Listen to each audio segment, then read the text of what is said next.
presented and produced by the League of Women Voters of Northwest Wayne County. My name is Susan Rowe, and I'm a member of the Board of Directors of the League of Women Voters of Northwest Wayne County. I am also the moderator for tonight's forum. The Wayne-Westland Community School District serves approximately 10,300 students from the cities of Wayne, Westland, parts of Canton, Livonia, Garden City, Dearborn Heights, Inkster, and Romulus. The board consists of 7 members. In this election, you are asked to vote for 3 positions, and those top 3 will then serve a 6-year term. Tonight, we have 9 of the 10 candidates who have filed to be on the ballot. They are John Albrecht, Eric Cleereman, Sheree Conn, Timothy Gilbert, Melandie Yvonne Hines, Angela Jackson-Irving, Susan Lachhman, Kimberly May, and Gayle Nicholson. Mr. Daniel Beier, also on the ballot, declined our invitation. And Ms. Conn also may not be able to make it, but we hope she will. The League of Women Voters is a nonpartisan political organization. We do not support or oppose any candidate running for office.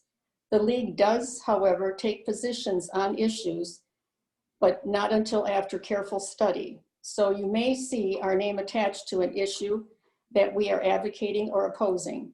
The League of Women Voters is where hands-on work to safeguard our democracy leads to civic improvement. Membership is open to anyone who is at least 16 years of age, and you can join through our websites. The League's main mission is to promote political responsibility through informed and active participation in government. One of the ways we do this is by having forums such as this one tonight. The League also has prepared a nonpartisan voter guide, which can be found online at www.vote411.org. Holding a candidates forum by Zoom has posed challenges different from an in-person forum. Only League personnel and the candidates are present at the forum. We have solicited questions from the public in advance so that we could ask them at tonight's forum.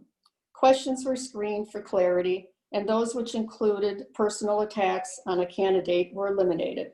The views expressed in this forum are those of the candidates and not of the League of Women Voters. And now we will get started with our forum. For the audience watching, all the candidates have agreed to the format for tonight's forum, which is as follows. Each candidate will be allowed a 1-minute opening statement, a 1-minute response to all questions, and a 1-minute closing statement. The order that candidates speak was determined by a random selection process witnessed by the candidates before the recording of this forum began. We will rotate the order of the candidate responding to the questions.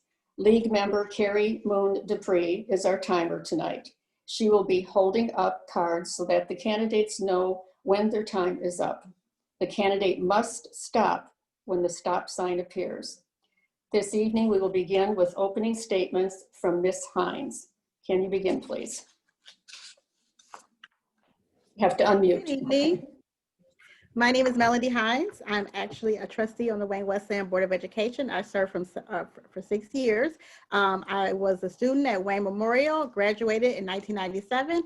My son is a junior at John Glenn High School. I'm really excited about this event. I do a lot in my community. I'm involved, I was the president of the Kiwanis. I do stuff with the congressional district. I do a lot with the churches in the area. So I'm involved with the different chambers of commerce. I'm a banker, so I'm really good when it comes to finances. And my heart is about children. It's all about making sure that we have the technology to help them get rid of the digital divide. So thank you. Thank you. Mr. Cleereman, is he in the waiting room at all? No, okay. Mr. Gilbert. Yes, ma'am. Can you hear me? Yes. Yes. Well, good evening. Again, my name is Timothy Gilbert, and I'm honored to have this opportunity to speak before you all. I'm a veteran of the United States Marines. My wife and my 2 children have graduated from John Glenn High School. I'm very active in the community. I'm a board member of your Westland Chamber of Commerce. I'm a member of your Westland Rotarian Club, and I also serve on the Westland Civil Service Commission Board. I've had the opportunity to work with the Chamber of Commerce and the schools here in the district. I'm focused to serve as a representative and advocate for the community, prioritizing the interest and the assistance of the students of the Wayne-Westland Community Schools. My commitment is to advocate for the students and build for the educators within our district. I believe in the future of Wayne-Westland Community Schools and look forward to serving. I advocate as a board member of the Westland Chamber of Commerce to introduce the internship program, which we now have at the board of the Westland Chamber of Commerce. And I thank you for this opportunity. Thank you. Ms. Jackson-Irving. Good evening, everyone. Thank you for providing this opportunity to speak to the community. I'm Angela Jackson-Irving, and I am running for the Wayne-Westland School Board because of my passion for education and continued desire to see improvements made to the system. I believe the district is full of great leaders, and I find the people who are invested in our children's education to be kind and caring individuals. I'm a mom, an educator, an involved member of the community, and I want to help the district rise up again. I believe that my care and concern for people in our community is one of my best attributes. I have been a teacher for the past 25 years, and I believe I will be able to help see things from many different angles. I was a student in the district, and I chose to raise my family in Wayne-Westland. I sit back, listen, research, and always try to make the best informed decisions. I know your time is valuable, and I appreciate that you're taking this time to hear more from the candidates that have gathered here tonight. Thank you. Ms. Nicholson. Testing here, okay. Welcome to all my fellow candidates, and thank you to the League of Women Voters for hosting this event. Graduate of Churchill High School, I have been involved in education for most of my life, starting as a substitute teacher for Wayne-Westland schools in '77. Went on to teach and participate in science education for many more years at New Mexico State University, Carlsbad. During that time, I was a teacher of teachers, a school volunteer, supported schools as a volunteer by providing supplementary science programs as requested. I moved back to Westland in 2002, entered the business world as a customer service manager, and later became, we worked with the home business. We're doing marketing, graphic design, and layout for our family business. We published 2 community papers, local events, and I am also current vice president of the Westland Library Board. And education's always been paramount to me. I believe my combinations of skills and background will be a tremendous asset to the district, combining both my education Okay, Ms. and business Nicholson, background your time is up. with the goal of guiding our schools into the future. Okay. Ms. May. Thank you and good evening. My name is Kimberly May, and I am a resident of Westland, and my son attends John Glenn. He's a senior this year. I am an educator, similar to Mrs. Irvine Jackson as well as Ms. Nicholson. I have been an educator for over 20 years. I've been a classroom teacher, a building principal, and now I am a central office administrator. I oversee our district, state, and federal programs, all of our grants. And so I am running for Wayne-Westland School Board because I am invested in education, I am invested in our community, and I am invested in our students. I have always worked with children on the weekends. I participate in a young adult book club. I also have given back to the community by donating books to local barbershops to promote reading while kids are waiting to get their haircut in the barbershop. So again, I am invested and I am excited to be here this evening. Thank you for this opportunity. Thank you. Mr. Albrecht. Well, thank you to the League of Women Voters for putting this together tonight. It's really a privilege to be able to take part. Since my wife and I moved into the Wayne-Westland community in 1979, I've constantly looked for ways to serve our community. I started with Little League Athletics. In 1988, I ran for the Board of Education, luckily unsuccessfully. It prompted me to get involved in education, and like Miss May, became a teacher, building administrator, a central office administrator, and assistant superintendent. Schools make communities viable, and now I'm looking for an opportunity to get back to my school district and to be able to help to build the viability of the 6 communities that the district serves. Thanks again. Thank you. Ms. Lachhman? Ms. Lachhman? She is not here. Oh, I thought she was at one time. Okay. And Ms. Conn has not shown. Okay. She said she won't be showing. Okay. All right then. Okay, well, it'll just be us then. First question will go to Mr. Gilbert we'll start with. And the question is, and this will go to all of you, what qualities do you think makes a good school board member? And do you feel you possess those? Sorry, I had to unmute that there. What quality would make a good school board member? I think honesty and integrity are two of the important figures as far as a school board member, because honesty and integrity are two of the main elements that are focused in on our school board. And I think that will carry us into the future as far as technology, funds, and how to appropriate our funds. Thank you. Okay, thank you. Ms. Jackson-Irving, same question. Thank you. And you're welcome to call me Miss Irvine. Oh, okay. Thank you. Of course, honesty and integrity are the number one things out there. I definitely feel I possess those. I think listening and paying attention to what the entirety of the community wants, the kids, the teachers, the staff, beyond just the teachers that are out there, taking care and concern and taking it back to the board, listening to what they have to say, and always just taking time to evaluate the decisions before they're made. Okay. Ms. Nicholson. I believe number one, you have to be a team player. And it helps, of course. I believe that the other thing I always remember is the old expression, you have 2 ears and 1 mouth.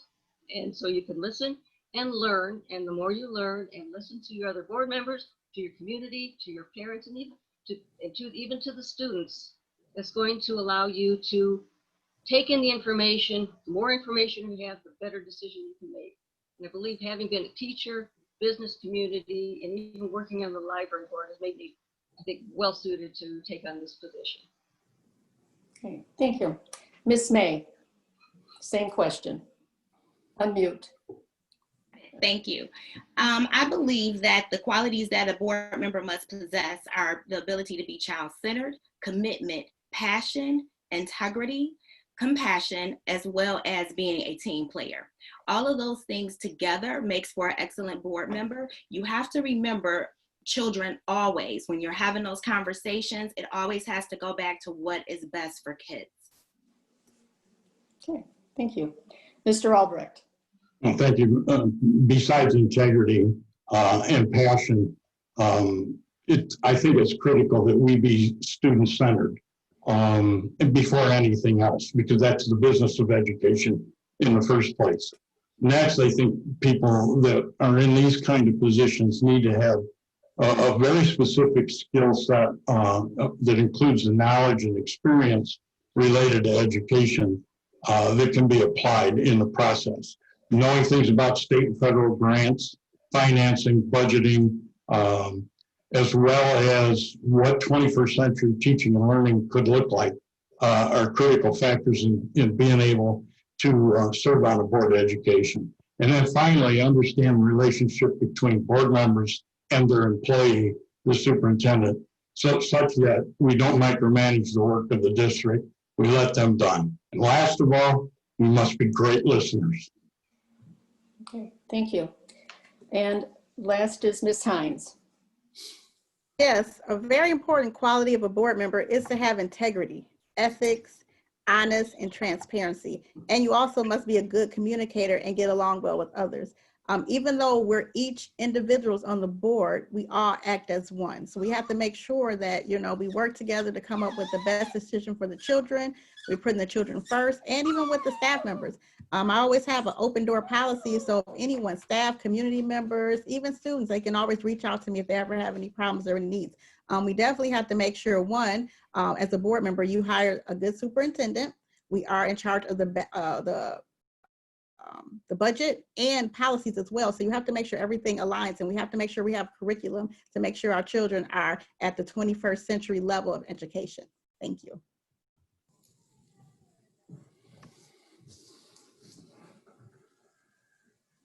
Unmute, Susan. What are your thoughts of having a school resource officer in the middle schools and the high school? And the question, we start with Ms. Irvine. Thank you. Having a resource officer in the schools, I work in the schools, we have a resource officer there. I can say that I don't know that they have to be there continuously. I know that when there are things going on, their officers are present. It helps keep the kids in line. They offer advice. They offer a little extra security, knowing that they're around. I don't have any issues with having them in the buildings. I think maybe at some points we can back off, but definitely having their presence at the games keeps the kids a little more on the straight and narrow. Okay, thank you. Ms. Nicholson, same question. Having a school, thank you for the question. Having a school resource officer is always valuable. They do need to remain in the background. I don't want them to be intimidating, but we all know things happen. So having them available is going to be, something that's very likely to be necessary. However, we like to make sure that those individuals were screened so that they were also not intimidating to the students. They could be, I don't want to say friendly, but they need to not be terrifying to some of the kids either. So that's how I feel on that. Thank you. Ms. May, same question. Thank you. I am not opposed to having SRO officers or having school resource officers in schools. I do believe it is a matter of how they are trained and how they are utilized. Our police officers, they are a part of our community. So it is important for kids to know how to interact with the police officers. That police officers can be an asset. That's not necessarily all of some of the horrible things that you hear. We want to make sure our kids, one, know how to interact. I also think that it's for restorative practices that would allow us to utilize the SRO officers in a more positive way. It is also, I think, valuable to have SRO officers at the extracurricular activities, but for the purpose of keeping our students safe, not for the purpose of regulating and keeping our students in line. Thank you. Thank you. Mr. Albrecht. Well, thank you. I've had unique experience of working with a significant number of liaison officers in our schools, and all of them have been outstanding assets. And the reason that they were is that they were skilled in building relationships with the children in the schools. And they help and support administration and teachers in the process of running a school. It was disappointing, I think, in Westland in particular, in that Westland was only able to provide one resource officer at John Glenn High School, but then it became necessary for them to go to the other schools across Westland. In Wayne, we didn't have that. We had one at each one of the two schools. So I believe in them. I would like us to see us have a better relationship with the cities that provide them, though. Thank you. And Ms. Hines. Yes, I think it's very important to have SRO officers in the school district. I went to Wayne-Westland, and we also had one at Wayne Memorial. His name was Bruce Wolfgram.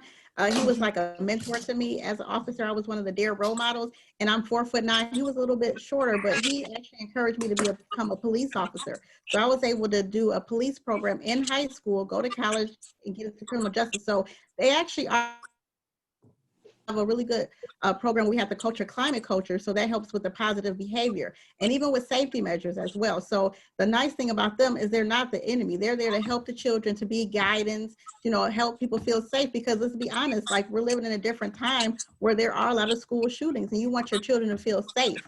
So, and as well, I know we do a lot with the Wayne and Westland Police Department, and even at the football game, some of the police officers dance with the cheerleaders. So it's all about bringing community together, saying that, hey, law enforcement is good. They're not always there to have some type of punitive damages, or you're really there just to help the children.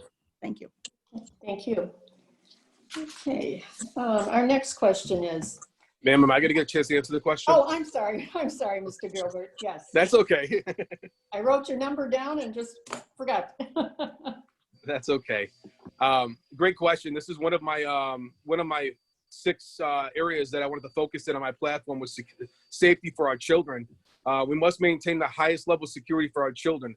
I plan on working with our local law enforcement to bring that in standards up higher than what they are.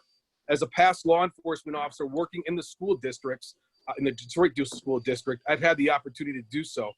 I think like Mr. Albrecht has said, I think it's very important to put our law enforcement officer inside the school, make them up front, and get that good community relation going with our children, especially in the times that we're living in today. It's very important to build that good common relationship with our children and law enforcement officers across the states and across the nation. Safety is the number one thing, and I think with our law enforcement officers there, I think they'll be there to provide that for us. Thank you very much. Thank you. Okay, our next question. I'd like to remind the candidates to stay in mute mode unless you're the one speaking, to cut down on background noise. Okay, thank you, Carrie. Next question, we start with Ms. Nicholson. And it is, what is your commitment to diversity and inclusion? And if you could name a concrete action that you feel the school district could do to get there, if you feel they're not there already. Well, thank you for the question. That's a challenging one, especially the second part. So, because it's so important now. It is just so important because we do have a high percentage of families that are minority, people of color in our district, more than people think. And sometimes, in fact, that's something I noticed. I remember went to the little virtual not virtual, the car graduation they did. And I was just amazed at the diversity of our community. And I think that's one of our greatest assets. I mean, that was just so, I ended up crying and stuff. I was just very moved with how the group looked. How to encourage that? That's something I need to get. I have to admit, I have to get some information. I don't have an immediate solution. That's such a challenge that I can't say I have the answer, but boy, I'd sure like to get on a committee to start working on that. Okay. Thank you. Wish I could say I had your answer now, but I don't. I'm going to be very honest. I do not. So Okay. Well, okay. Thank you. Ms. May. Thank you. So definitely feel like it's extremely important. As Ms. Nicholson shared, our community is extremely diverse. And so we have to keep that in mind. And one of the ways that I would support or encourage is to suggest an equity audit. And through that equity audit, we can take a look at not only our policies, but our curriculum, as well as just some of the decisions that we make. And so in doing that, we can then begin to talk to and looking at the results of the equity audit, we can then determine what type of professional development we need. I think it is imperative to define equity for the district and to understand that equity is beyond race. We have to talk about socioeconomics, language, culture, and gender, to name a few of the things. So I would definitely be in support and have many things in my toolbox in which I can support and suggest. So thank you.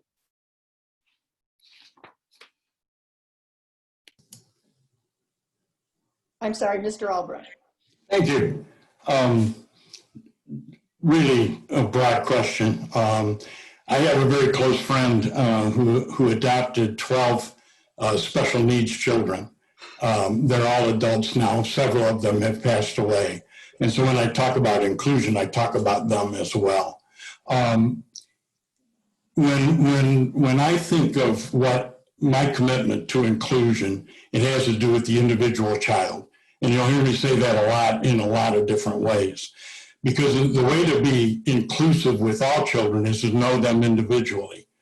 And I mean really know them individually. And that takes everybody in a school, not just the teachers, not the parapros in the classroom, but secretaries, counselors, the liaison officer, custodians, food service workers. Everybody needs to know the children so the children know individually, I'm important. And then they feel inclusive. They feel part of the program. Thank you.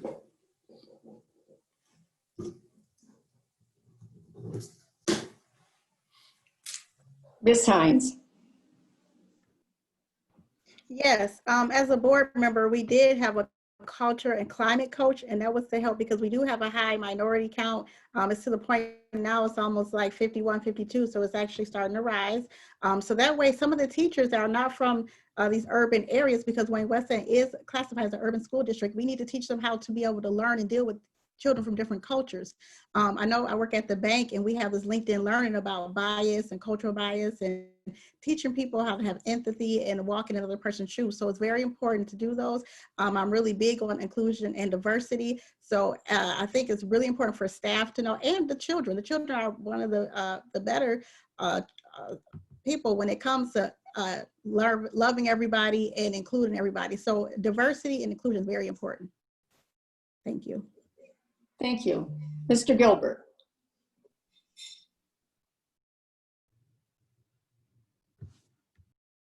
Mr. Gilbert, you have to unmute. Sorry about that. I apologize. Again, I think it's very important. I fall in line with most of these candidates when I say that it's very important. I would make the opportunity to look at hiring a coach within the district and in several of the schools. And not only that, I'd bring the business community. We have a very diverse business community here in the city of Westland and Wayne. Bring them into the schools. Ask them for some communications with our students. We got a great Westland Rotarian Club. There's so many different opportunities here in the Wayne-Westland area to bring it into our school district. I think it's important, and I think that will give us the opportunity to communicate with the children better and get the opportunity to talk to the high school children to think what would have been better for them when they were in the middle school area to include them. Thank you. And Ms. Irvine. Thank you. Culture and climate are always at the top of the list for making sure that everyone feels included. We welcome everyone into our home. We have all kinds of kids who have been around for years and years. I treat all of my students in my classroom the same, and it's just part of when they're a child, they love everyone. So I think that professional development for the teachers, the staff in general, is important so that they can show that they are including everyone in the things that they're doing. Along with Ms. Nicholson, I do believe that there's a lot more to learn, even as a board member always. So I think that it's important that we keep an open mind and know that training is necessary in order to make sure that everyone is on the same page. Thank you. All right. Okay, the next question, we begin with Ms. May. What are your thoughts on choosing textbooks for schools at each level? So again, I go back to equity audits. I think that when we begin to look at textbooks, we have to make sure that our kids see themselves in the textbooks. We have to make sure that the stories are relatable.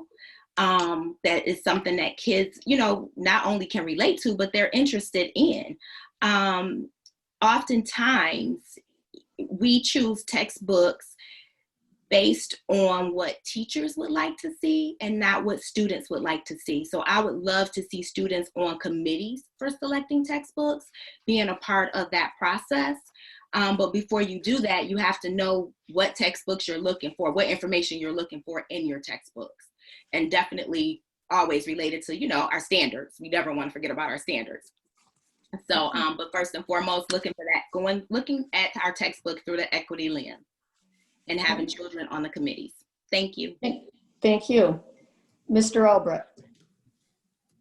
Thank you. I'm going to use a little bit of a phrase that I learned from Michael Horn, who's a nationally known educating and motivational speaker. I'm going to be disruptive. I get frustrated by the fact that we spend any money on textbooks when I would love to be able to see teachers build their own curriculum that incorporates and integrates all of the things that we tend to miss when we have a finite thing called a textbook. I'm going to hold this up. I'm holding in my hand a world of knowledge with billions of gigabytes of information that we could build curriculum that meets the needs of all communities, all students, all learning needs, and all those kind of things. just the cost of a social studies book would pay for connectivity for all our kids. Ms. Hines. Yes, I think a little bit of both. We need to be in the 21st technology or 21st century because due to COVID and other circumstances, technology is important. Like Mr. Albrecht said, one thing I was talking to our new superintendent about is about having both, being able to have some people in the class and some at home. So that way it can shorten the class size. That way if we have students that are ill, special needs, they'll be able to get those materials at the house so it can be a little bit easier. So I know Wayne-Westland has one of the highest IEPs in the county. And even with the books, like as a board member, we had voted to get these science books in for the teachers. They didn't even use it. So that was money wasted. So I think technology is very important. I mean, you do have to have some books, you don't have to eliminate them, but it's very important to teach children at the 21st century level. Thank you. Mr. Gilbert. Yes, I also, I'll kind of echo some of the other candidates here. I believe that if we get a good group of students from our high school area and the teachers and some of the parents and a board to create this curriculum and also the standards that we have to still hold to, I don't see no need for the books. Get rid of them altogether. Save our school district so much more money. There's no need for them. We're going to be going to the 21st century. Our kids are getting issued iPads and laptops. Let's save our money, put it to the technology we have, and let's build to the future. Thank you. Thank you. Ms. Irvine. Thank you. When you go this far down the list here, I feel like I could reiterate everything that everyone else is saying. If we're going to build for having a new textbooks, there's definitely committee's involvement. Students should be there for sure. But even if we're not talking about hardcover textbooks, we're still talking about having some sort of technology book that they're looking at as a resource that they can have in front of them to refer to. So even in those instances, the staff should be there, the teachers should be there. They should be laying it out, figuring out what would be best for what they need to cover, and having the students there to see what works well for them. And keeping in mind, of course, what Ms. May had said, and make sure that they're seeing themselves in the books, because it means a lot more to them. Thank you. And Ms. Nicholson. I'm kind of with Ms. Irving there. We've sort of all covered it all. I don't think we're ever, any of us are in particular disagreement. I remember the tale. I worked at a Wayne Evening Youth Program back in 77 to 78, and I selected my textbook. They took me into a storage room and said, pick it. So I picked one, but it came from, the teaching came from me, that was just resource for them. That wasn't what they were learning, you know, that they weren't learning from the book, they were learning from me. Okay. But, and I also want to reiterate, I can't remember who said it, but you may get the electronic version, but you just still have to select it. You've got to consider your readability. You've got to consider is it current. Fortunately, with the internet ones, you can get more current than I was able to get back in 77. So I think this whole bunch seems to have the whole thing covered here. So I go along with everybody else. You need everybody involved. Okay, thank you. Next question, we begin with Mr. Albrecht.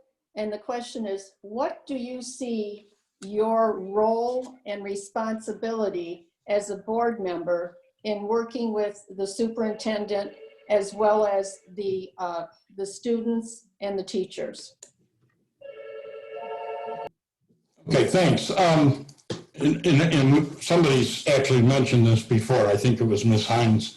The role of board education is to supervise, evaluate, and hire a superintendent, working with students and teachers and school administrators, other central office staff, or whatever. Those things have to be done through the leadership of the superintendent.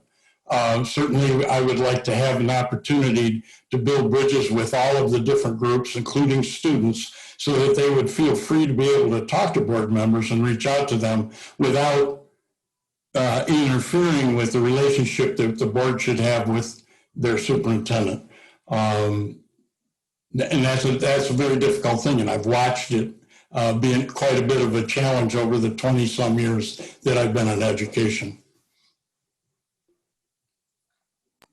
Thank you. Ms. Hines. Yes, that's a great question. I have a really good relationship with Dr. Dignan. I just called him yesterday for a check-in. My job is, he's got a big job. I call him, I say, hey, is there anything you need? Any way I can support you? We collaborate ideas, but you have to support your superintendent. Just like Mr. Albrecht said, that's like the backbone of the whole school district, so it's very important to do that. Have an open relationship with the unions. I talk to them all the time. I'm like, hey, I have an open door. If something that you see that you don't feel is right, always come and talk to me, and I'll definitely see what I can do to resolve it. So communication, trust. I told Dr. Dignan that I don't believe in surprises. So if I see something coming along down the road, if I get complaints from parents or teachers, I let them know, hey, you know what, this is coming on. Maybe you should check into it, because you should never have your superintendent have surprises. But you got to take good care of them, whoever they are. Thank you. Thank you. Mr. Gilbert. Yes, I also agree with Ms. Hines and Mr. Albrecht. Communications with our superintendent, our teachers, our students is very important. And I think that's one of the things that I keyed in on in my platform is what we failed to do in our school district over the past few years. Improving our hiring process with the superintendent process, we failed our students with our past superintendent. We need to ensure the background process has been completely and to our satisfaction. And this is something that our children in the schools are looking at and seeing if we're doing it correctly. And we have failed them with our last superintendent. And I hope going forward with Mr. Dingman, I've talked to him, he's a good sound man. I think we'll be moving forward, but I think we need to get our background process down correctly. And I believe that's one of the additives that I'll bring, assets I bring as a professional private investigator. Thank you. Thank you. Ms. Irvine. Thank you. I think that the new superintendent being fresh and in there right now, people are more comfortable to come forward. I feel like you need to reach out when you have questions. Don't be afraid to ask those questions. Don't be afraid to ask for help. If you need some advice, ask for help, reach out, pick up the phone. He is very personable, reachable. You can talk to him. Be out there in the community and know what the community is looking for. Be with the kids, listen to the students, and bring it back to him and have a discussion. Okay, thank you. Ms. Nicholson. Okay, since the board's, one of their important roles is to hire the superintendent. Once you have done that, you need to support them. You need to communicate, like everybody else has said. We found that with the library board, when we got our new director, who was wonderful, but we had to support him. And you have to keep your eyes and ears open. You can't just deal with your superintendent. You got to hear other people, what other people are saying, because otherwise, you might get a jaded version of what's going on. So it's got to be out in the community. You got to always be prepared to, first off, you got to be able to talk about the district when you're out there. You've got to listen to what the parents are saying, the teachers, the students, the community, and all of it. It's all integrated. It's all part of the team. Thank you. Thank you. And Ms. May. So in echoing what some of my fellow candidates have said, the role and responsibility, again, is to hire, support, and evaluate the superintendent, but also to ensure that the district is fiscally responsible, as well as build community. It's important as I see my role, it's important for me to be a part of a high functioning team and understanding that it is a team of 8 and not a team of 7. So that would be your board as well as your superintendent.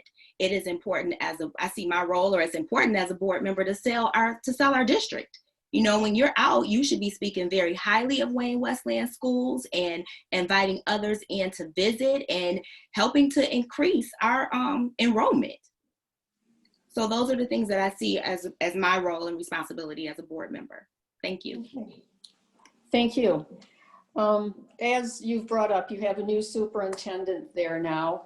And so you're all learning the ropes. You'll have 2 new board members, possibly 3, but at least for sure there's 2 seats that are open. With that, I looked online and saw that there is a plan for operating under COVID. You have Plan 1, which is face-to-face, Plan 2, which is a hybrid, and Plan 3, which is virtual.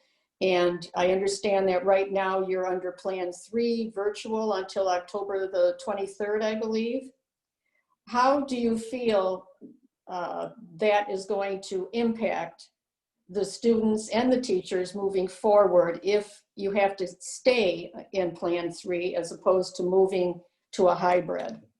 And we will start with Ms. Hines. Oh, you have to unmute.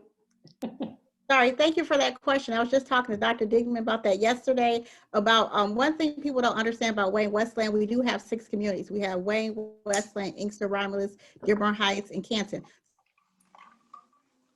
Watch them every day. One thing we talked about is, you know, we have to go back to school eventually. So maybe we'll do like stage 3, then maybe try the hybrid, see what happens. If the numbers go back up, we got to maybe pop back to stage 3. And if they come down, then we'll go back to the 1. But we have to kind of slowly get people ready. We got to get the teachers ready, but we have to make sure the numbers come down because the safety of the students is most important. So you just have to go on what the science says and make sure that the kids are being safe and the staff members as well.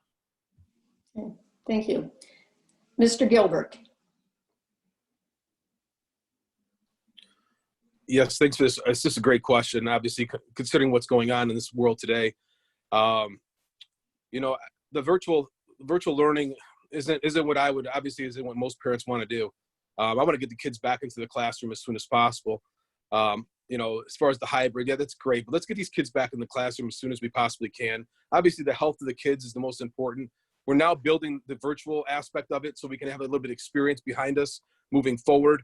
But let's get the kids back in the classroom on that date, and then let's see what happens after that. If the virus comes into a breakout or more students come down with the virus, then obviously moves back to the virtual. But I think the hybrid thing is just not going to work. Thank you. Okay. Thank you. Ms. Irvine. Thank you. It's not easy to make decisions regarding the unknown, but I believe the decisions that have to be made, they are made with caution and with the majority in mind. Some things can't be fixed. We just have to work with it the best we can. We are going back in Livonia next week. We are starting in slowly. We are running an A-B type of day situation. We'll see how it's going to go. We'll only wish for the best because, of course, the teachers want the kids there. But safety, work through it. My main thing I've been saying lately is when we can have the answers before the questions can be made, then we're ready to go. So I think that it's really important that we have all of the answers ready before we just put the kids out into the classes. We're ready, but it's a slow process. Okay. Ms. Nicholson. Thank you for the question. As with all of these things with COVID, it's all about the numbers. As well as the numbers go, that's how the decision has to be made, and it may not be able to be made until the last minute. You know, if things start going up, maybe we better rethink that. I know I agree. Virtual is not ideal. My own 5-year-old granddaughter just started kindergarten in Virginia as virtual, and it's a little hard for me to picture, although she's taking it very seriously, as a 5-year-old can do. But safety is everything, and it's not just the kids' safety, it's the teachers. They are also not, you know, we can't think of people as expendable, I'm sorry. And I just, if we're going to err, I want to err in the direction of safety instead of otherwise. And of course, if we're all virtual, everybody's going to get behind. We'll just have to catch them up later. Thank you. Ms. May. Thank you. When I think of this question and returning students back to school, and like Mrs. Irvine, the district that I work in, we've been having our board meetings and conversations on what's the best way to bring kids back. And I think that while we all know the importance of having a teacher, we know that the #1 factor in student achievement is the relationship that teachers have with students, right? And so those relationships are difficult to build virtually. However, they can be built, but they're not the same. However, the other piece of that, though, is I think it would be important to start to bring students back in small groups. So maybe looking at our students with IEPs, our English learner students, maybe our students who are receiving McKinney-Vento services. That would allow teachers to become comfortable. That would allow students to become comfortable, as well as parents. It is imperative that we have the proper PPE in place as well to ensure the safety and that we're able to clean the schools. So while we talk about how we have to get kids back, we also have to talk about those things that do exist. Okay, thank you. Mr. Albrecht. Well, thank you. Ms. Irvine, please beg with me a little bit here. I'm in a unique situation. I have a lot of friends now that are in classrooms right now, and I've been in communication with a number of them. One of them I know didn't go home before 9 o'clock 3 days last week. This is an extremely difficult challenge. Having said that, unless I knew we could go back 100%, I wouldn't do it until we could. Because I'd like to give teachers 5 or 6 months to get used to what they're doing now than to change it 3 weeks from now and make it different. They're up against it. I don't even know what you're going to be like, Mr. Irvine, going an A-B schedule and trying to remember which kids it is today. And so we're in a world of evaluating and assessing, and this just isn't the same thing. So I wouldn't have them go back until we were ready to have them all go back. Okay, thank you. Okay, next question, we begin with Mr. Gilbert.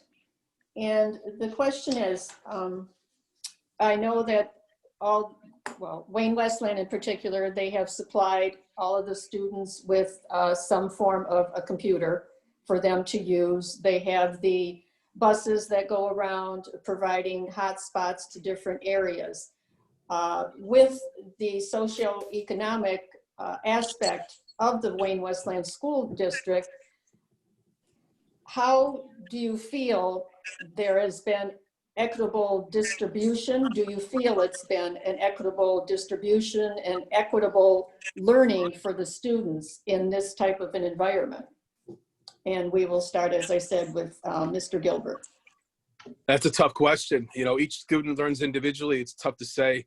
I believe that our Wayne-Westland schools have done the best that they could possibly do. There's always room for improvement. But this is something we've never experienced before. This is new. Sending the buses out, as far as I know at least, sending out to the buses out to the neighborhoods with the internet service, the tablets and the computers home. You know, we hope that all the students got what they could get out of it and what they put into it. You know, with that being said, this is unprecedented. So I hope that we've done what we could do, and we look to the future and see how we can improve what we've done. Thank you. Thank you. Ms. Irvine. I agree 100%. It's unprecedented times, and we don't know that we're doing everything exactly like we should be doing it. I think that they have reached out in ways that they think is working well for them. All students learn differently, and when they're in the classroom, of course, they are going to be getting many different varieties. You can reach out to each individual student much easier than you can in the way we are doing it now. One of the things I would say is, and I'm Mr. Albrecht, I have no offense to anything you said whatsoever, because I definitely have my ways of saying I'm afraid that we're going back too soon also. But one of the things I really wish we would have seen is that as a county, we had all made the same decisions and we were all doing the same types of things so that everybody across the county had equitable ways of learning. We all had the same days we were going back. We all went back at the same time. Everyone could have an opportunity to get it the exact same way. Okay. Ms. Nicholson.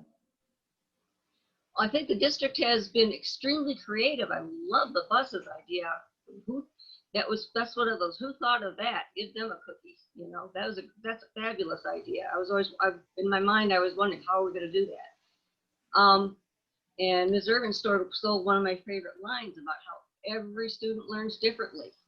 That is such a challenge, because people who learn well off the internet, off of reading, they're going to do better in this time. Those that don't, those that are your more tactile learners, they're going to have a little more struggle. But I think the district has been doing everything they can. As we find out there's things that are different, we can always change it. Everything's not written in stone, so if we find a better way, go for it. But I think right now, I think they're doing the best we can. Thank you. Ms. May. Thank you. Similar to what everyone else is saying, I do think that the district has done a great job as of now. Again, these are unprecedented times. Like as an educator, I never took a class about how to educate in a pandemic, and I've taken a lot of classes. So, everyone is just really trying to focus on the needs of kids. And I think that while they have provided the buses with the internet, which is fantastic, the tablets, they've also tried to tend to the social emotional needs of kids. And I think that that is very important. And sometimes we forget about how our kids don't really understand what's going on and how they're trying to adjust to this new normal. And while we're also saying, hey, we want our kids back in school, we're not having the conversations about school isn't going to look the way it looked when they left on March 13th. And so we've got to keep that in mind. So I would say as of right now, the district has done a great job, and I think they're continuing to learn, and we'll see things evolve. Thank you. Thank you. Mr. Albrecht. Yeah, so part of the question was, is it equitable? And the answer is no. I've seen children in the backs of cars. I've seen children sitting on grass so they could be somewhere close to the buses. I'm proud of the fact that we put into the strategic plan 4 years ago that we were going to put Wi-Fi hotspots on buses. At the time, it was so the kids could be doing homework on the way to and on the way home from school, or on the way to Grand Blanc for a football game. It turned out that we have a much greater need for it now.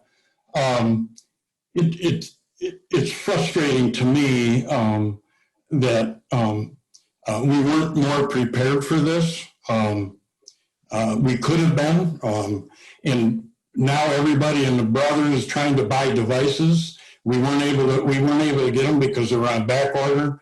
2 entire classes, 1,800 students didn't have them. That's frustrating, but it's certainly not equitable. Thank you. And Ms. Hines. I definitely agree with Mr. Albrecht. He is right. Education is inequitable. Even in Wayne-Westland, thank God we passed the bond. We increased some of the technology. We have a surplus in our fund balance. But one thing I am worried about, I'm glad we do have the buses, but the problem is the buses only go 400 feet. So like he's saying, I don't think a kid should have to sit outside to get the internet. So I really, really would like to work with T-Mobile, Comcast, some type of partnerships like Detroit Public School to get at least hotspots to every child. Just like those academies do with the online academies. I know that the Westland Library has hotspots, but we're a work in process. But right now it is inequitable. I'm worried about children not being able to eat because the problem is we're 100% free reduced lunch. So if the parents can't pick up the food, the children are hungry and kids can't learn while they're hungry. So I definitely want to, like I said, get some resources. We need to get some donors. We need more money to help make sure that all kids have access to internet, just like in some of the more affluent areas. Thank you. Thank you.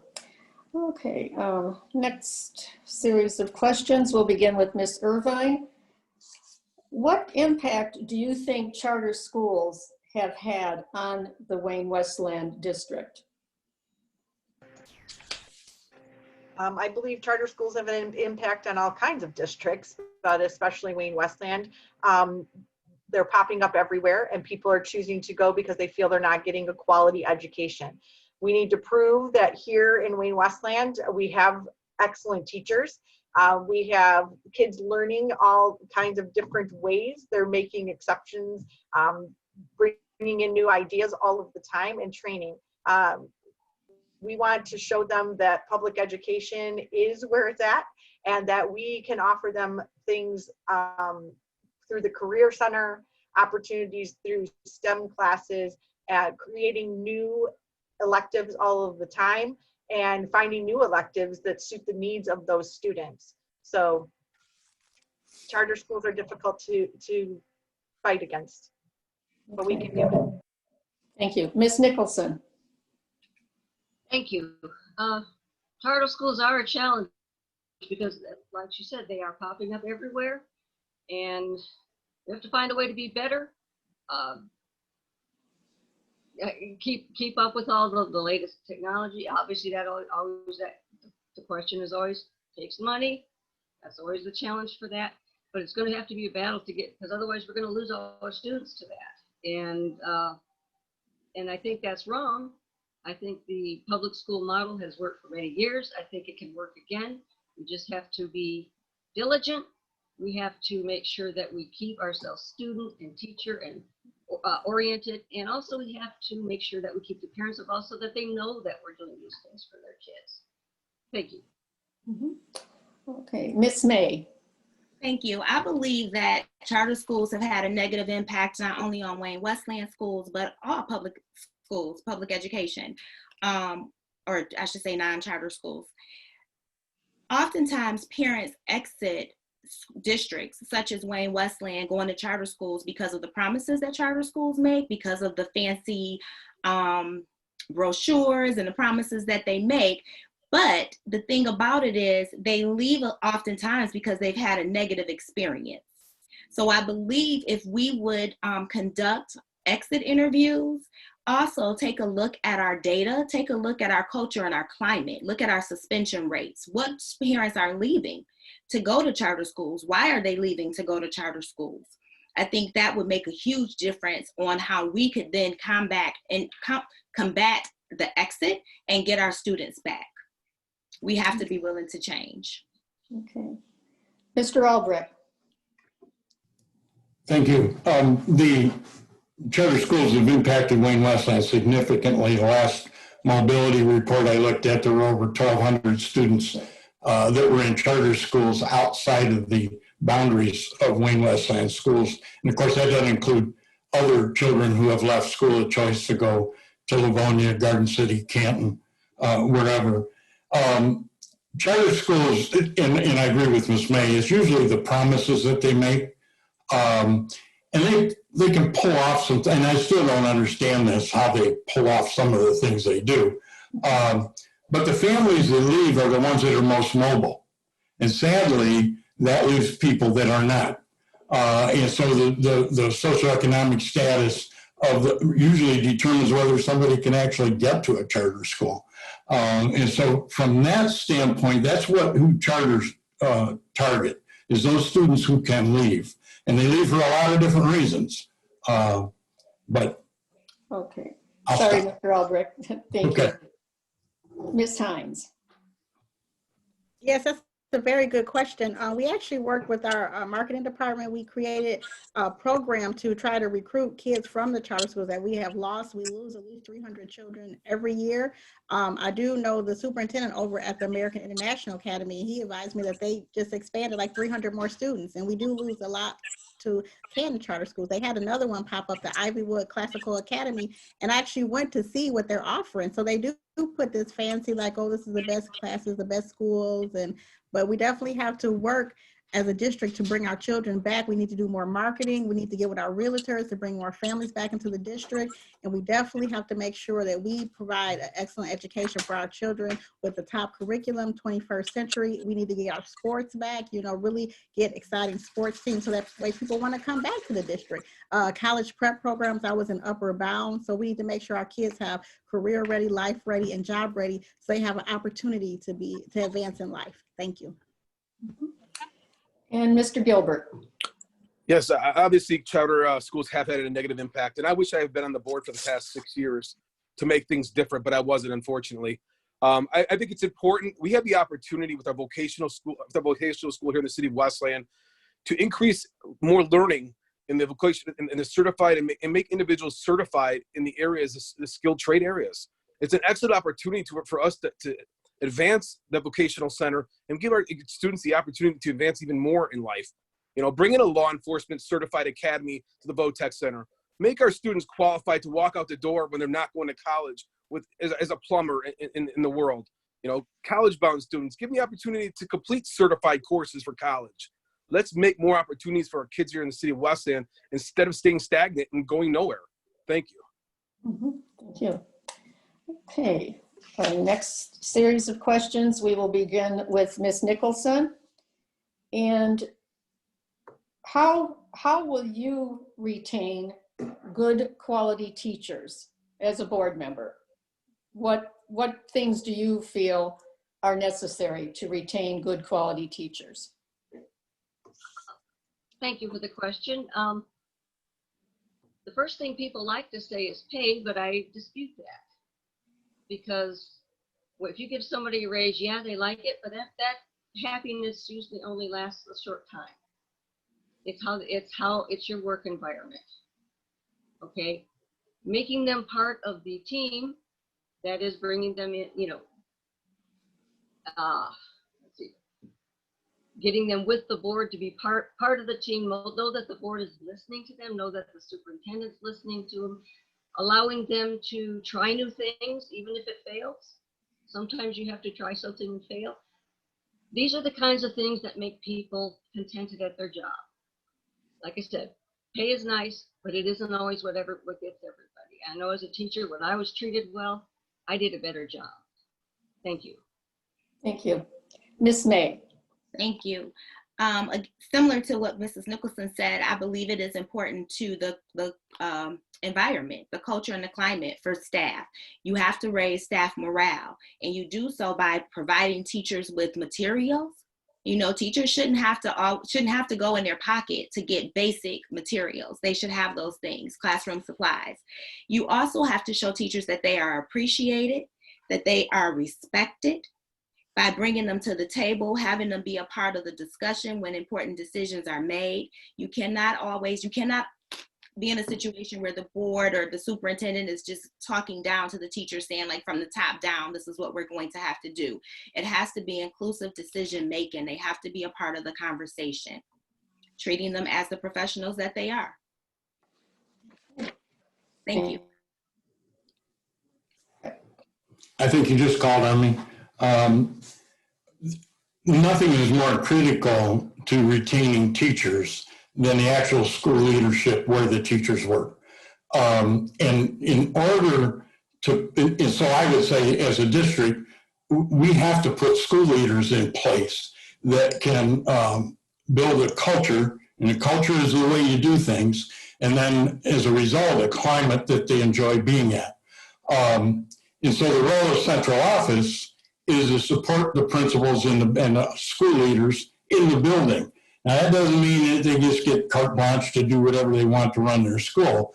That isn't what I meant. What I meant is make sure that we put the right kind of people in place that can do the right kind of supervision, maintain expectations, and constant follow-up, and build that kind of culture. This is the way we do things at our school, and teachers will stay there. And you can find that that's the case in a lot of places. They won't leave. Okay.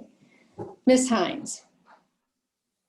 Yes, retaining teachers is so important. I know in Wayne-Westland we do lose a lot of our best talented teachers because they're really good. We train them and they leave to other districts. One, money is important. That's why we created the retention bonuses to keep our staff. We give them bonuses if they stay a certain amount of time, if they get different with the new teacher evaluations. That's a lot of stress on the staff. Culture, climate, and environment is important. Respect. And as Mr. Albrecht and Ms. May said, it's very important that the teachers feel appreciated in an environment, a work environment that's healthy, that's not negative, it's not hostile. So it's very important. I used to be on the Great Place to Work committee when I worked at the company. My job was to make fun and activities for the staff, and even recognition. Sometimes in my HRs, I have a master's in human resources, that recognition and rewards is important as well. Sometimes it just takes like a letter. Hey, we appreciate what you did for us today. And people really genuinely like that. And you have to make sure that, because I know the last time we gave our teachers raises, I felt bad because their health insurance went up. So we have to make sure we give them enough money so that they don't lose their money that they get in paying for higher benefits. So everything is really important. So we have to put our teachers first. Thank you.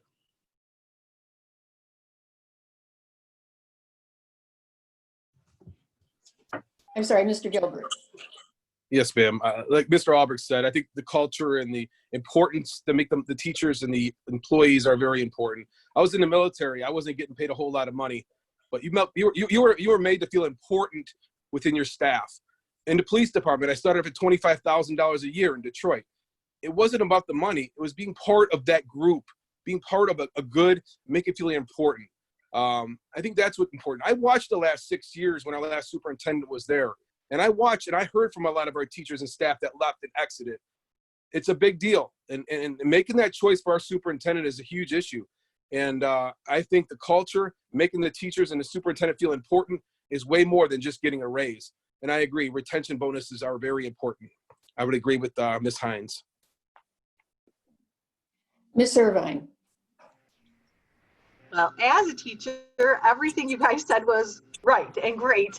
Of course, we want those things that you have to be shown you're important. The little things mean so much. The environment you work in, the people you work for, all of those things are so important. Manageable class sizes, making sure that that's something we have for the teachers. The materials are available so they're not out spending their own money. And I have to say that equitable, competitive pay with other districts is definitely one of the reasons that people will walk away and leave. So definitely making sure that you show the respect to the teachers that they deserve.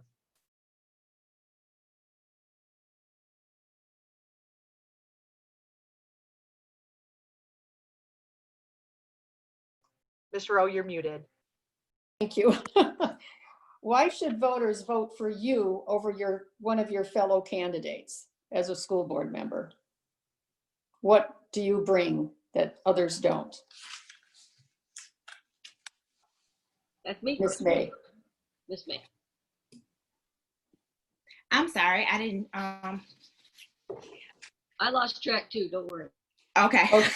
Wait Okay. a minute, I'm a little shook. I'm sorry, will you repeat the question for me? Certainly. Why should voters vote for you over your fellow candidates? What will you bring to the board? Thank you. So I believe that voters should vote for me over the other candidates. One, because I am a parent in the district, so I am vested, I am committed. I am also an educator who brings over 20 years of experience in a variety of roles. Also, because I am patient, I truly believe in giving people grace. I believe in working as a team. And I believe that our district is a great district. And I believe that there's so much more that we can do. I value the diversity in our district. I am appreciative of the new superintendent. I've had conversations with Superintendent Dignan, and I am excited and believe that I can be a part of a team because he has such great ideas and plans for the district. And I would like to be a part of that and moving us forward. So those are the reasons why I believe I am one of the best candidates for this position. Thank you. Thank you. Mr. Albrecht. Well, thank you. I always struggle to talk a lot about myself.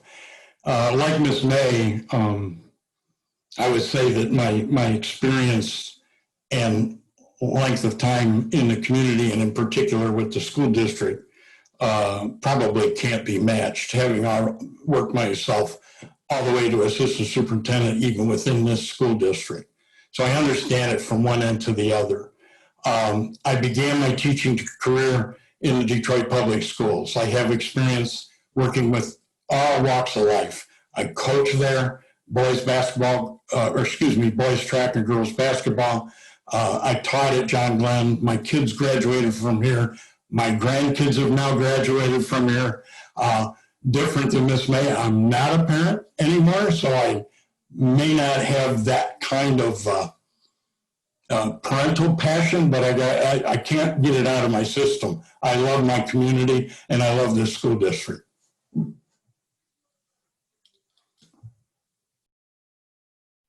Ms. Hines.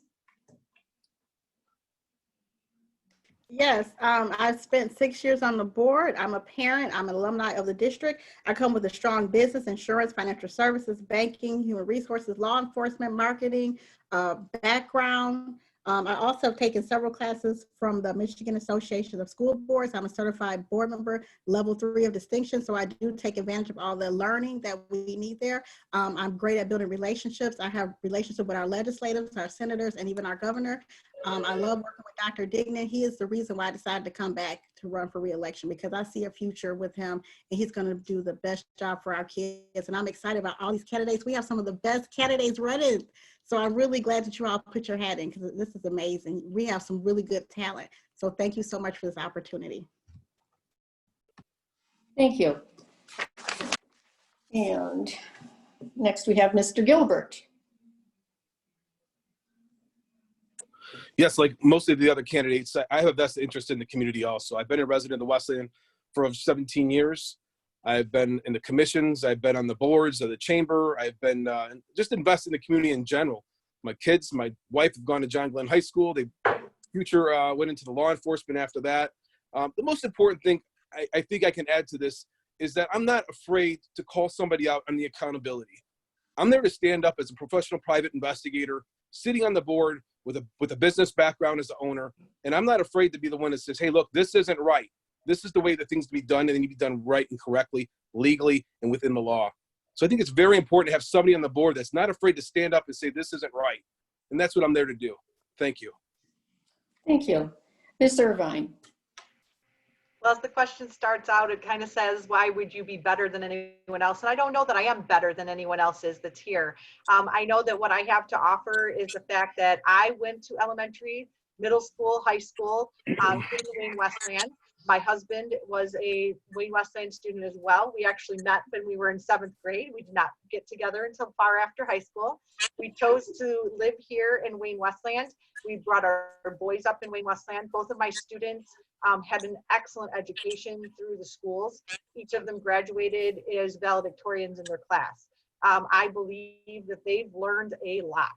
I feel that my educational experience, obviously as a teacher, plays a great role in what I have to offer. And I love to volunteer. I love to be around the students. I love to offer my help whenever it's available. Including with the Boy Scouts. We have our troop in Wayne that we were involved in as well. I have 2 Eagle Scouts. So I've seen how it can look. And Thank you, Ms. Irvine. Thank you. Okay, next question. The series starts with Mr. Albrecht. If elected, what Susan, role? you didn't ask Gayle. I'm sorry? You didn't ask Gayle Nicholson. Oh, I'm sorry. Oh, okay. Correct. That's okay. I will not hold it against you. Okay. Well, like the others, I cannot say that I went to Wayne-Westland schools, but as a Churchill graduate, please don't hold that against me. But that was close. So this area, we're very, very similar areas. Anyway, I believe that as an ex-teacher, and I've taught everywhere from kindergarten up through college. And in college, I taught many students who became teachers. I was teaching them on their way to becoming teachers. And I did have 2 daughters, and they were magnificent. They did not go to Westland School because I was living in New Mexico at the time. However, my background now, I've gone into working in marketing. I'm involved in the community with the Westland Chamber. I want to see partnerships with that develop. I also, on the library board, I've already talked to Dr. Dignan back before even just about the first day he started. I said, we got to get together. We were already working on some things to join us together. So sounds like a great partnership comes. Thank you. Thank you. Okay, I think I got everybody that time. Now we'll start with Mr. Albrecht. And the question is, if elected, what role do you see social media playing as your own platform with the district members? Good question. So social media can be a line of communication with a lot of people. And I've been utilizing it quite a bit in the last several years and get a lot of communication from people as a result. I think it has to be utilized appropriately. Clearly, when the school district first started to use the Facebook platform, there was some struggles with the kind of feedback you might get from members of the community. I think they've got that under control now. But it seems to be the easiest way for the public to communicate with each other. And knowing that, we have to find a way, we have to utilize it and continue to perfect its use so that we can get the kind of feedback we need to get from the community to make the decisions that we need to make that's going to best benefit them and our children. Thank you. Ms. Hines, same question.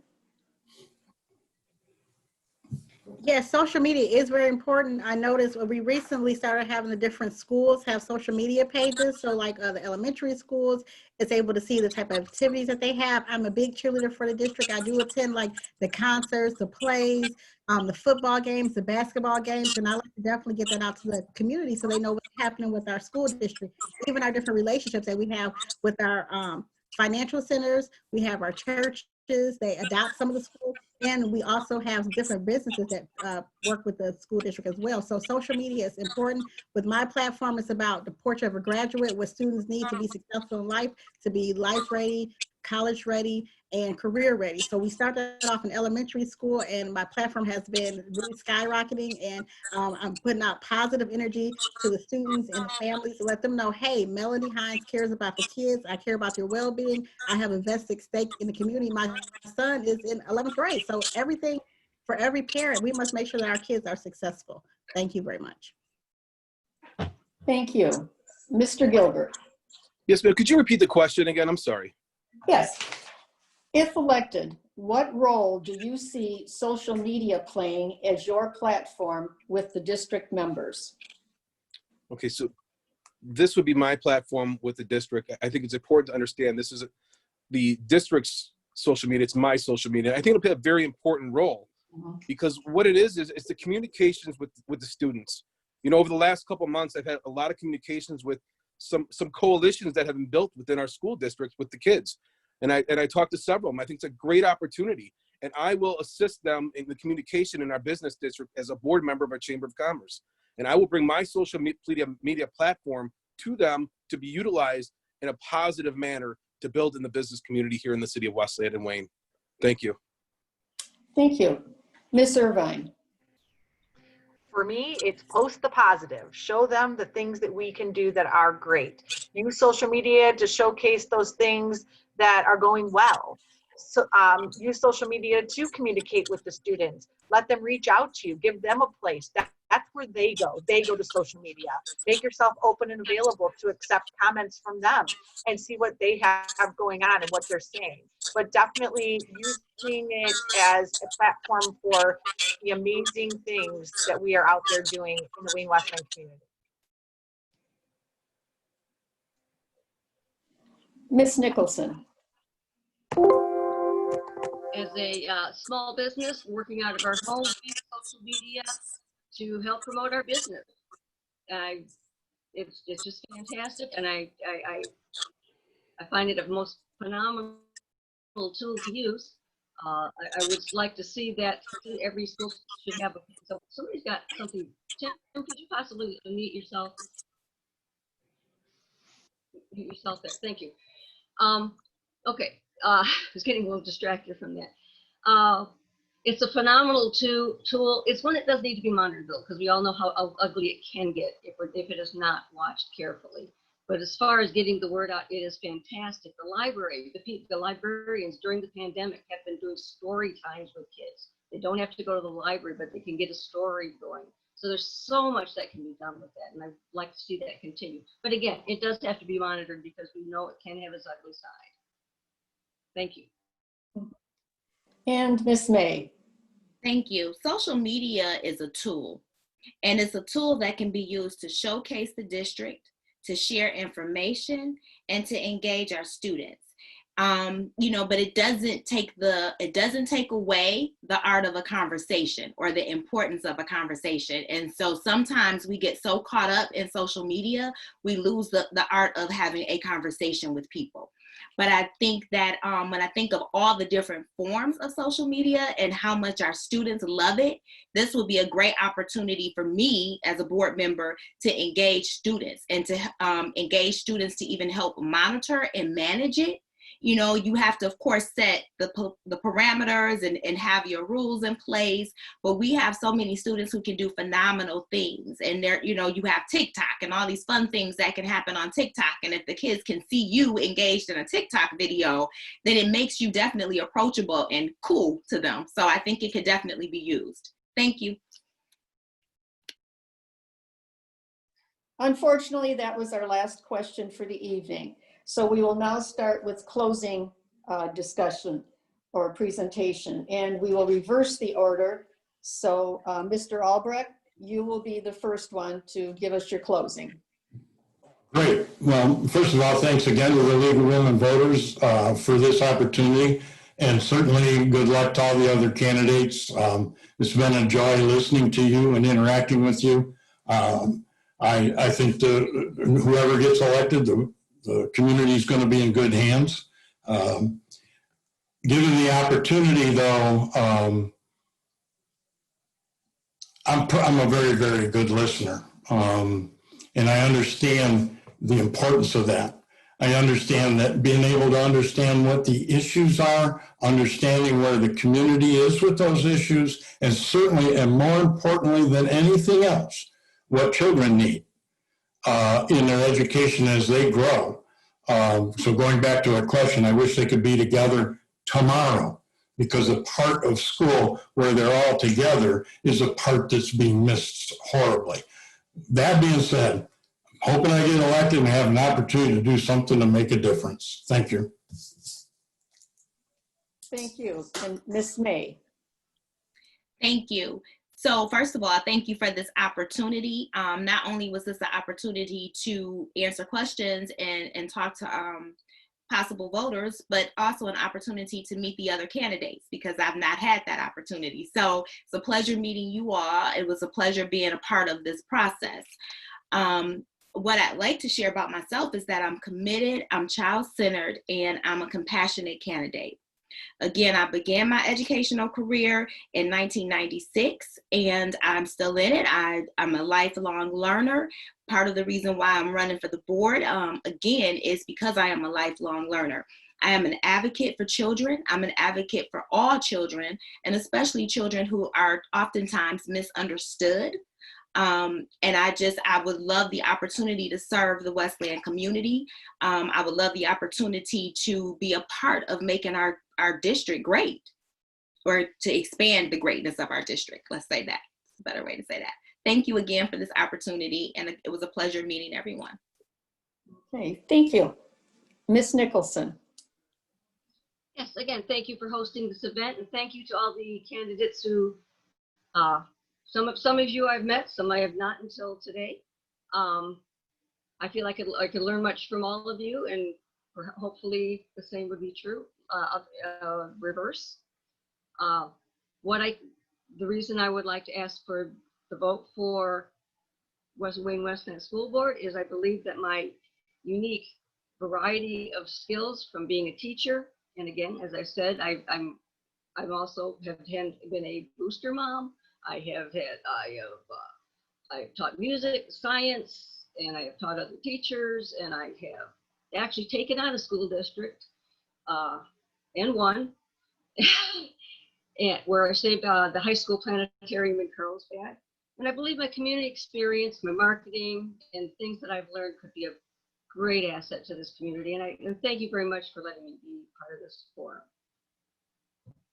Okay. Thank you. Ms. Irvine. Thank you to all of you for the opportunity to sit down and meet the League of Women Voters for the evening. I appreciate that. I believe it's the responsibility of the board to check in and find out what's going on in our schools. We need to be informed and be present whenever possible.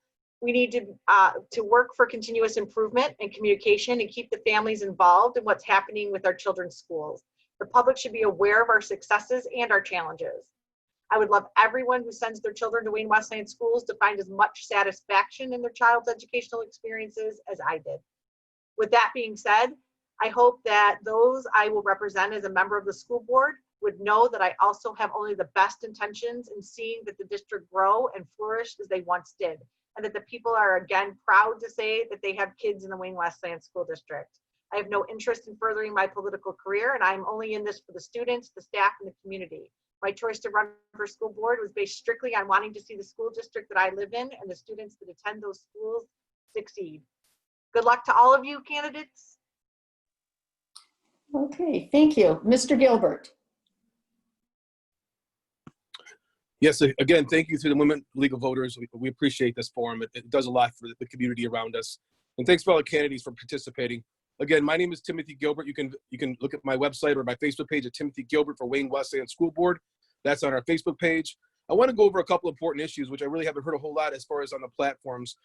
There's 6 important issues that I'll address going forward. My goals as a school board member. 1 is a transparency in our school system.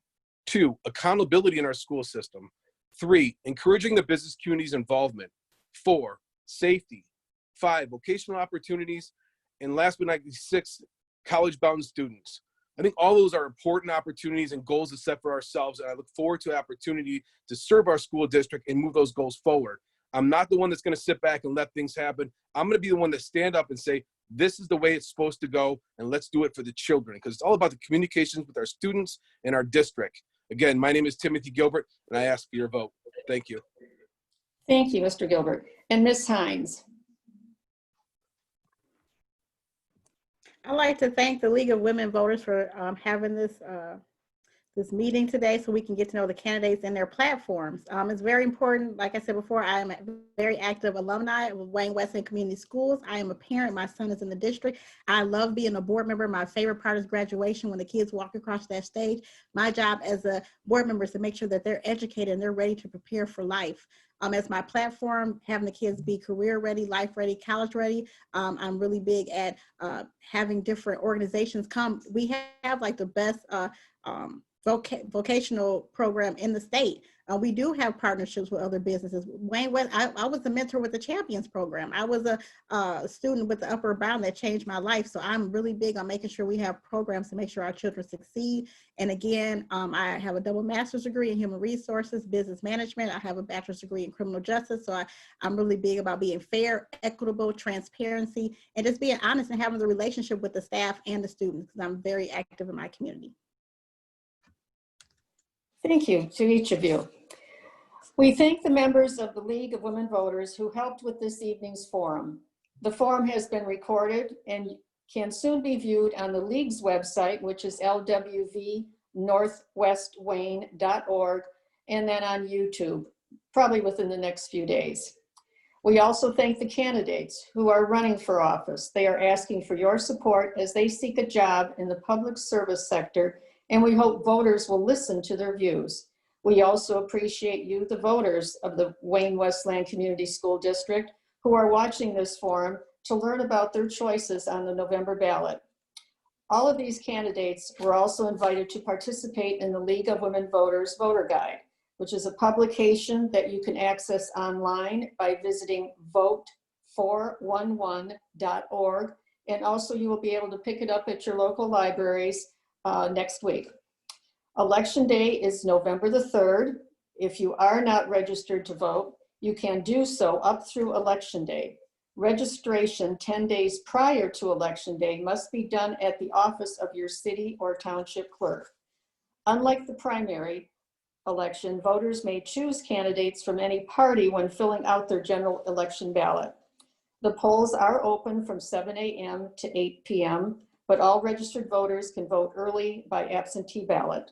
Remember that you first must fill out and return an absentee ballot application to your city or township clerk before a ballot can be mailed to you. If you need an absentee ballot application, please contact your city or township clerk. This concludes our forum for this evening, and thank you to the candidates for participating. It shows that you have love, interest, a passion, and a desire to be a part of your community. Remember, democracy is not a spectator sport. Do your part and be an informed voter, and please vote either by absentee ballot or in person on November 3rd. Good evening and continue to stay safe.